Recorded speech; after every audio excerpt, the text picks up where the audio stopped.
అసలు permission illegal అని తెలిసినా ఇచ్చినటువంటి అధికారుల పైన ఏం చర్యలు తీసుకుంటారు? యాక్షన్స్ ఇది కూడా చాలా చాలా మంది మీద యాక్షన్స్ ప్రపోజ్ చేస్తాం. ఓకే ఎంతో మంది మీద సస్పెన్షన్స్ అయినారు, ఎంతో మంది కేసులు పెట్టాం. అది జరుగుతుంది. ఓకే సో ఇప్పుడు ఎవరు ధైర్యం చేయట్లేదు. ఇదంతా హైడ్రా రాకముందు జరిగినటువంటి అన్నిటిని కూడా దాంట్లో కూడా మేము చేసాం. ఇప్పుడు ఎవరైనా చేస్తే ఖచ్చితంగా అతన్ని క్రిమినల్ కేసులో పెట్టేటట్టు కానీ లేదా గవర్నమెంట్ కి సస్పెండ్ చేయించేటట్టు చేస్తాం. ఒకవేళ గవర్నమెంటే ప్రైవేట్ ల్యాండ్ ఎంక్రోచ్ చేస్తున్నారు, FTL బఫర్ జోన్ లో గవర్నమెంట్ బిల్డింగ్స్ ఉన్నా కూడా దాని మీద కూడా మీకు కంప్లైంట్ చేయొచ్చా ప్రజలు?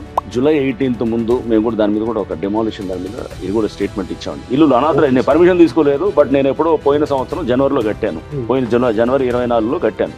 పర్మిషన్స్ లేవు, అనాథరైజ్ నివాసానికి నేను పెట్టుకున్నాను.